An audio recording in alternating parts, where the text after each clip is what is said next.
बिहार के शिक्षा विभाग का कार्य निंदनीय, निरंकुश और अमानवीय है एवं बिहार के शिक्षा विभाग के पदाधिकारीगण निर्मम व निष्ठुर हो गए हैं। नमस्कार दोस्तों, मैं राकेश वर्मा आप सभी का स्वागत करता हूं आपके सबसे भरोसेमंद और पसंदीदा यूट्यूब चैनल एसएन गुरुकुल पर। दोस्तों, बीपीएससी आयोग के द्वारा आयोजित बिहार शिक्षक भर्ती परीक्षा का परिणाम घोषित कर दिए गए हैं और 25 दिसंबर 2023 से ही काउंसलिंग की प्रक्रिया चल रही है। दोस्तों, आप सभी को ज्ञात है कि जिस समय काउंसलिंग की प्रक्रिया चल रही है, इसमें कंपकंपाती ठंड जो है वो बिहार में देखने को मिलता है। आप पूस की रात जो है 7वां 8वां क्लास में आपने हिंदी में पढ़ा होगा। अभी पूस का मास है और पूस महीने में जो है कंपकंपाती ठंड देखने को मिलता है। इस कंपकंपाती ठंड में जो है, चाहे महिला हो या पुरुष हो, सभी को जो है समस्याओं का सामना करना ही पड़ रहा है। दोस्तों, लगातार शिक्षा विभाग के द्वारा जो है सिर्फ आदेश और निर्देश निर्गत किए जा रहे हैं काउंसलिंग को लेकर के, लेकिन मानवीय हित को ध्यान में रखते हुए कि हम किसी महिला को, किसी पुरुष अभ्यर्थी को जब काउंसलिंग के लिए बुला रहे हैं, इस कंपकंपाती ठंड में देर रात तक काउंसलिंग हो रहा है, तो रहेंगे कहाँ, जाएंगे कहाँ। दोस्तों, इसमें बहुत ऐसे महिलाएं हैं जो अभी जो है वो गर्भवती स्थिति में, गर्भावस्था में हैं। अभी बहुत ऐसे महिलाएं हैं जिनका प्रसूति जो है वो 15 दिन पहले, 1 महीना पहले हुआ है। दूध मुहे बच्चे को लेकर के वो काउंसलिंग में भाग ले रहे हैं। आखिर क्यों नहीं इस पर विचार किया जा रहा है? मैंने TRE 1 के समय भी इन बातों पर जो है सवाल उठाया था, वीडियो बनाया था। शायद शिक्षा विभाग के कानों पर जू नहीं रेंग रहा है। वह इतना निरंकुश और अमानवीय कैसे हो सकता है? आखिर क्यों उसे नहीं दिख रहा है? जो SC ST के पाठक जो है वो तो धरातल पर उतर करके कार्य कर रहे हैं। वो तो हर जगह विद्यालय में, काउंसलिंग सेंटर पर, डाइट सेंटरों पर जा रहे हैं। क्या उन्हें दिख नहीं रहा है कि किस प्रकार जो है वो महिला पुरुष अभ्यर्थी जो है वो कहाँ रहेंगे? देर रात तक काउंसलिंग हो रही है। वो देर रात काउंसलिंग कराने के बाद जब उन्हें जब ओरिएंटेशन लेटर दिया जा रहा है, तो जिस जिला में उन्हें अलॉट किया गया है वहाँ पे कहीं पे 10 प्रखंड है, कहीं पे 11 है, कहीं पे 15 प्रखंड है, उसे किसी भी सुदूर इलाके में उनको भेज दिया जा रहा है। आखिर उस रात को ओरिएंटेशन लेटर लेकर के कहाँ वो दर-दर की ठोकरें खाते चलेंगे? कोई राजस्थान से है, कोई हरियाणा से है, कोई पंजाब से है, कोई दिल्ली से है, कोई गुजरात से है, कोई झारखंड से है, कोई बंगाल से है, कोई उत्तराखंड से है, कोई हिमाचल प्रदेश से है, कोई जो है महाराष्ट्र से है, कोई जो है केरल से है, कोई तमिलनाडु से है, कोई आंध्रा से है, कोई छत्तीसगढ़ से है। तो अनजान है। बिहार में यदि एक जिला से दूसरे जगह जिला जो जा रहे हैं महिला पुरुष, उन्हें जब पता नहीं है कि कौन सा क्षेत्र कहाँ है, तो कहाँ जाएंगे वो? देर रात आखिर कहाँ जाएंगे? SC ST के पाठक जो काउंसलिंग सेंटर पर जा रहे हैं, तो उन्हें जो है एक रीना कुमारी नाम की एक महिला अभ्यर्थी हैं।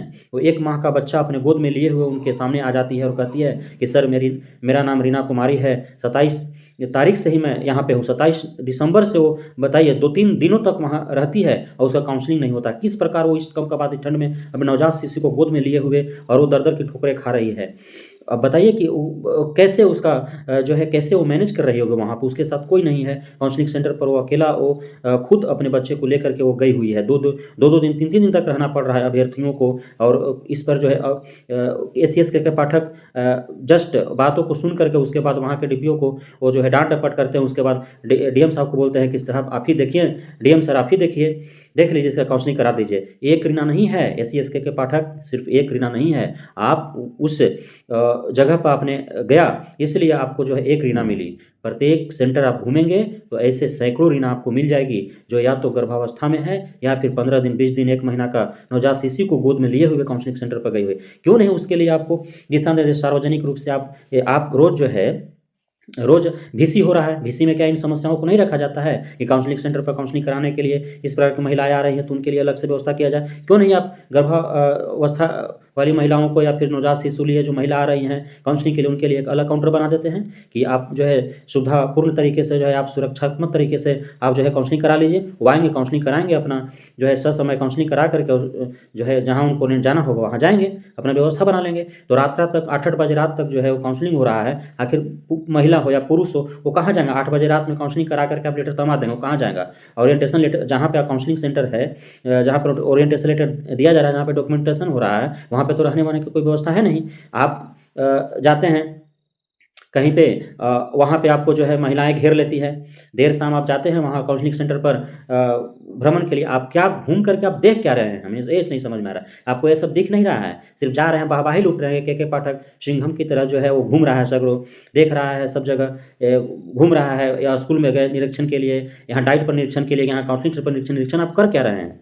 कुछ निरीक्षण नहीं आप कर रहे हैं। वहाँ की कमी को क्या सिर्फ वहाँ के किसी प्रधानाध्यापक को आप डांट दे रहे हैं, किसी डीपीओ को डांट दे रहे हैं, कोई डाइट सेंटर के प्राचार्य को डांट दे रहे हैं, बस यही आपका काम चल रहा है, अपना सीनियरिटी दिखा रहे हैं। लेकिन जो कमियाँ आप देख रहे हैं निरीक्षण में आखिर कर क्या रहे हैं, क्या चीज़ का निरीक्षण आपका चल रहा है।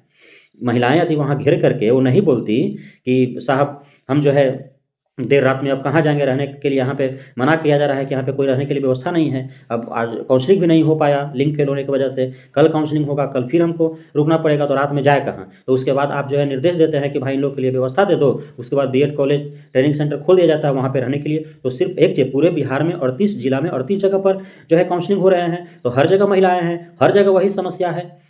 तो समस्या तो हर जगह, तो सार्वजनिक निर्देश क्यों नहीं दे देते हैं कि हाँ जो काउंसलिंग के लिए आ रहे हैं उन्हें देर रात हो जा रहा है या फिर रुकना पड़ जा रहा है लिंक फेल हो जाने की वजह से, या किसी कारणवश काउंसलिंग जिस दिन है उनका, जिस दिन आते हैं उस दिन नहीं हो पाता, अगले दिन होता है, तो रुकने ठहरने के लिए उनके लिए जो है सार्वजनिक रूप से व्यवस्था बना दीजिए। 38 जिला में सर जो है वो निर्गत कर दीजिए निर्देश कि जो भी जिनका नहीं हो पाता है, जिनको रुकना पड़ रहा है, उनके लिए जो है व्यवस्था बनाया जाए। हर जगह जिला शिक्षा पदाधिकारी को, वहाँ के जिला पदाधिकारी को आप निर्देशित कीजिए सार्वजनिक रूप से। ये सब भीसी में आपको पता नहीं चल रहा है, आप निरीक्षण कर रहे हैं, आपको समझ में नहीं आ रहा है कि क्या समस्या उत्पन्न हो रही है।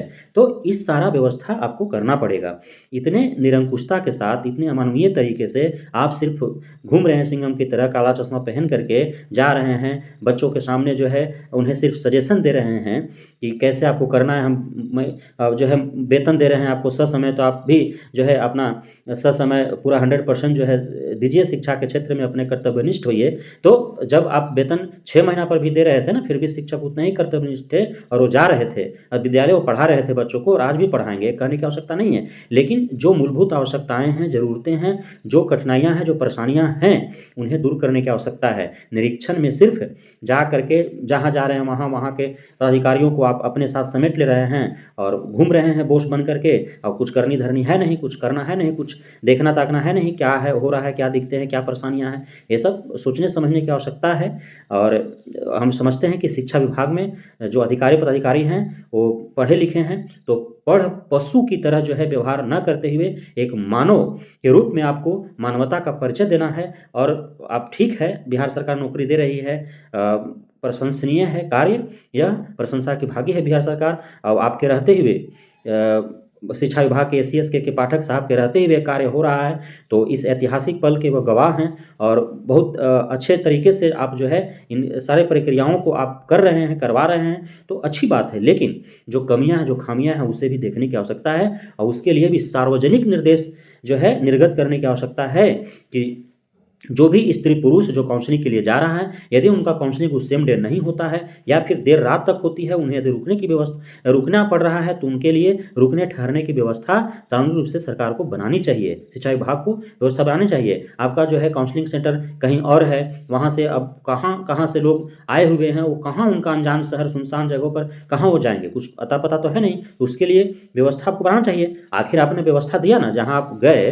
वहाँ पर महिला अभ्यर्थी जो है आपके गाड़ी के चारों तरफ घेर लिए, आप वहाँ उतरे, आप उनकी समस्या को जो है सुने, उसके बाद आपने प्रोवाइड आखिर किया ना।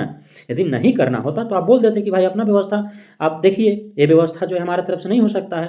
लेकिन आपने किया व्यवस्था, तो जो व्यवस्था वहाँ पे आप जब घूमने गए तो आप तो समस्या आपको सामने आ गया कि हाँ इस तरह से समस्या है, तो उसके बाद आपने क्यों नहीं सार्वजनिक जो है निर्देश निर्गत कर देते हैं कि हाँ 38 जिला में इस तरह से महिलाओं को समस्या हो रही है। महिला ही क्यों, पुरुषों को भी समस्या हो रही है, तो सबके लिए जो महिला को अलग, पुरुष को अलग जो है वहाँ पे डीएलएड सेंटर है, बीएड सेंटर है, बहुत सारे सरकारी संस्थान हैं, केंद्र हैं, भवन हैं, जहाँ पे व्यवस्था बनाया जा सकता है।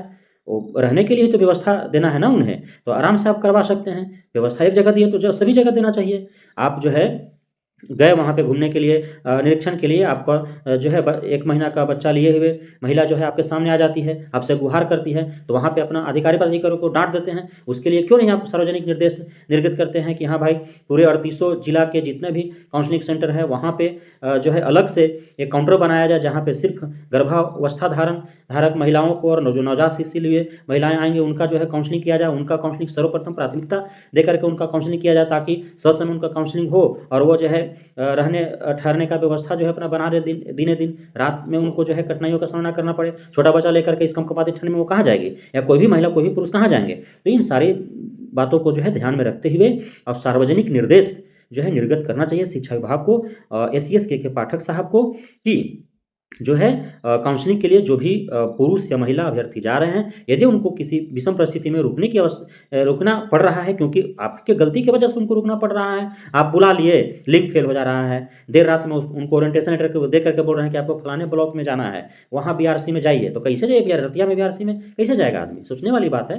तो ये सब निरीक्षण जब हो रहा है तो इन सारी बातों को वीसी आप रोज वीसी ले रहे हैं, रोज जो है निरीक्षण कर रहे हैं, यहाँ वहाँ वहाँ वहाँ भागम भाग हो रहा है, रातें 12 बजे रातों में आप डाई सेंटर पर चले जा रहे हैं, है ना, देर शाम आप काउंसलिंग सेंटर पर आप चले जा रहे हैं, विद्यालय में आप चले जा रहे हैं कभी भी, विद्यालय खुलने से पहले आप विद्यालय में आप ही चले जा रहे हैं, शिक्षकों बच्चों को आने से पहले विद्यालय में आप ही हाजिर हो जा रहे हैं। तो ये सारा जो कार्य हो रहा है वो निरीक्षण के दौरान आप वहाँ की कमियों को खामियों को आपको देख न रहे होंगे, तो उसको दूर करने के लिए आपको सार्वजनिक जो है निर्देश निर्गत करने की आवश्यकता है, और जो भी घटनाएं हो रही हैं उनको देखते हुए आप जो है इस पर अमल करें। और हम निवेदन करेंगे, गुजारिश करेंगे कि जो भी हमने इस वीडियो के माध्यम से कटु वचन का प्रयोग करते हुए और जिन भी बातों को हमने कहा, वह चूँकि महिलाओं के साथ जो है हमें देखा नहीं जाता है कि महिला यदि कष्ट में है तो, और आप देख रहे हैं सामने, और आपके पास व्यवस्था भी है, चूँकि व्यवस्था आपने किया भी एक जगह पर जहाँ पे महिलाओं के द्वारा गुहार लगाया गया, जो नवजात शिशु लिए महिला से के गुहार लगाया गया, तो आपने उसके लिए